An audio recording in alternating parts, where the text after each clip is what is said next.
Assalamualaikum warahmatullahi wabarakatuh.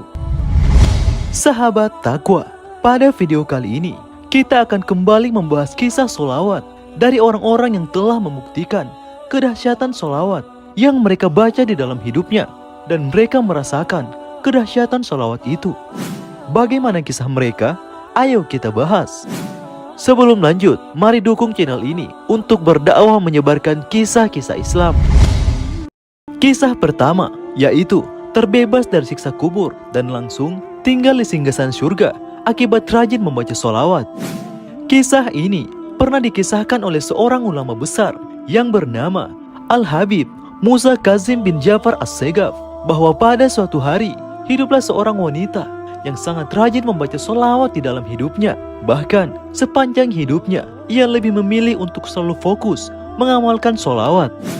Dan pada suatu hari, wanita itu wafat dan ia pun segera dikebumikan oleh pihak keluarganya. Lalu beberapa saat kemudian, putra dari wanita itu pun bermimpi bahwa di dalam mimpinya, ia melihat ibunya sedang berada di singgasana yang sangat mewah. Kemudian ia pun bertanya kepada ibunya, "Wahai ibu, bagaimana keadaanmu setelah dikebumikan?" Kemudian ibunya menjawab, "Wahai anakku, setelah aku dikuburkan, aku pun menunggu malaikat mungkar dan nakir yang biasanya datang kepada orang yang telah dikebumikan untuk menanyainya. Akan tetapi, aku pun menunggu sangat lama, namun kedua malaikat itu tidak kunjung datang. Sampai akhirnya, kakiku bisa digerakkan dan bisa berdiri. Lalu tiba-tiba, runtuhlah dinding-dinding kuburku. Kemudian, aku melihat cahaya yang sangat terang. Ternyata, cahaya itu berasal dari bidadari-bidadari yang berada di kebun-kebun yang buahnya sangat melimpah." Kemudian aku pun bertanya kepada bidadari itu, "Di manakah malaikat mungkar dan nakir? Mengapa mereka tidak datang menanyaiku?" Lalu bidadari itu menjawab, "Wahai ibu, mereka tidak akan pernah datang kepadamu." Wanita itu pun kaget dan berkata, "Mengapa?" Bidadari itu pun menjawab, "Karena engkau telah berada di dalam surga dan engkau bisa langsung berada di sini karena engkau banyak mengirimkan solawat kepada baginda Nabi Muhammad SAW, sehingga malaikat mungkar dan nakir tidak datang menanyaimu." Masya Allah, kedahsyatan solawat yang luar biasa. Kisah kedua, ahli zuhud yang berhutang 500 dirham dan lunas berkah mengamalkan solawat. Pada suatu hari, hiduplah seorang zahid atau orang yang berperilaku zuhud, namun ia memiliki hutang sebesar 500 dirham atau jika dirupiahkan berkisar sekitar 2 juta rupiah. Orang zahid itu sangat gemar membaca solawat dalam hidupnya dan selalu konsisten untuk mengamalkannya. Lalu pada suatu malam, lelaki zahid itu bermimpi bertemu dengan Rasulullah SAW. Kemudian Rasulullah berpesan kepadanya, "Temuilah Abu Hasan Al-Kisai. Dia adalah seorang laki-laki yang terkenal di Nasyapur dan sering memberikan santunan pakaian kepada 10.000 orang miskin pada setiap musim gugur. Lalu katakan kepadanya bahwa aku menyampaikan salam untuknya dan juga memerintahkannya untuk bersedekah sebanyak 500 dirham kepadamu. Adapun tandanya adalah setiap malam ia selalu membaca solawat kepada aku sebanyak 100 kali dan pada malam hari ini ia tidak bersolawat kepada aku." Kemudian keesokan harinya, orang zahid itu pun pergi menemui lelaki Nasyapur tersebut. Lelaki zahid itu berkata, "Rasulullah SAW telah mengutusku agar aku menemuimu dengan tanda ini." Maka mendengar hal itu, lelaki itu pun menjatuhkan dirinya dari tempat duduknya dan langsung bersujud kepada Allah Subhanahu wa Ta'ala. Lelaki itu pun berkata, "Ini adalah rahasia antara aku dan Allah Subhanahu wa Ta'ala yang tidak diketahui oleh siapapun. Sungguh benar apa yang dikatakan Rasulullah." Kemudian lelaki itu pun memberikan uang kepada orang zahid itu dan tak tanggung-tanggung ia pun memberikan uang sebanyak 2.500 dirham.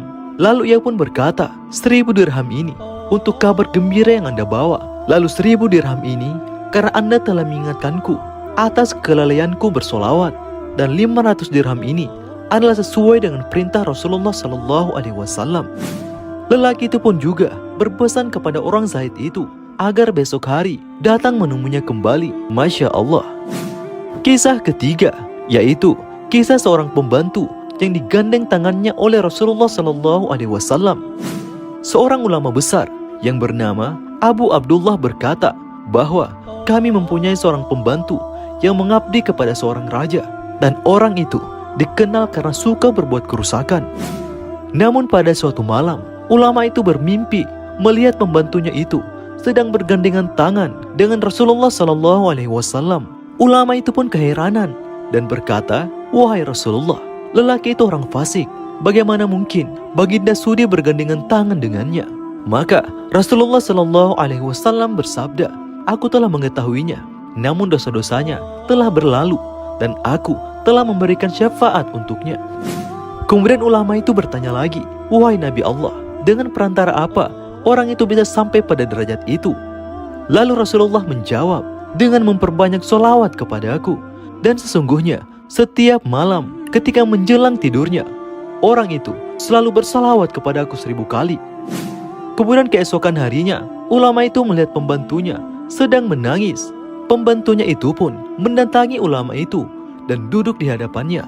Kemudian berkata, "Wahai Abdullah, rentangkanlah tanganmu, karena Rasulullah telah menyuruhku agar aku bertaubat sambil memegang tanganmu. Rasulullah juga telah menceritakan kepada aku dialog antara dirimu dan beliau mengenai keadaanku tadi malam." Kemudian pembantunya itu pun bertaubat. Setelah bertobat, ulama itu pun bertanya kepada pembantunya terkait mimpinya itu. Pembantunya pun menjawab, "Rasulullah SAW mendatangiku lalu menggenggam tanganku. Kemudian beliau bersabda, 'Bangunlah, aku akan memintakan syafaat untukmu kepada Tuhanku karena bacaan salawatmu kepadaku.' Maka saya pun berdiri bersama Rasulullah dan beliau memberikan syafaatnya kepadaku. Kemudian Rasulullah berpesan, jika pagi hari telah tiba, maka datangilah Abdullah dan bertobatlah di atas tangannya, serta istiqomalah dengan pertaubatanmu. Masya Allah." Kisah keempat, diampuni dosa-dosanya karena rajin bersolawat. Seorang ulama besar umat Islam dari kalangan tabi'in bernama Imam Hasan al-Basri pernah bercerita bahwa, "Saya bermimpi melihat Abu Usamah Nuh ibnu Maryam. Kemudian saya bertanya kepadanya, 'Hai Abu Azam, apa yang telah Allah perbuat kepadamu?' Maka ia menjawab, 'Allah telah mengampuniku.' Lalu saya bertanya kepadanya, 'Dengan amalan apa Anda diampuni?' Abu Azam pun menjawab, 'Setiap kali saya menyebut hadis dari Rasulullah SAW, saya selalu berselawat kepada beliau. Maka Allah Subhanahu wa Ta'ala mengampuniku karena amalan itu.' Masya Allah. Terkait dengan solawat, sebagian ahli hikmah pernah berkata bahwa kesehatan fisik terletak pada sedikitnya makanan dan keselamatan ruh bergantung pada sedikitnya perbuatan dosa, dan keselamatan agama terletak pada solawat kepada manusia terbaik sepanjang masa, yaitu Rasulullah Muhammad SAW. Itulah 4 kisah tentang kedahsyatan solawat yang diberikan kepada orang-orang yang rajin mengamalkannya. Semoga dengan kisah-kisah tersebut bisa memotivasi kita untuk selalu semakin rajin bersolawat kepada Rasulullah SAW. Mohon maaf atas segala kekurangan dan juga jika terdapat kesalahan. Wallahu a'lam bishawab.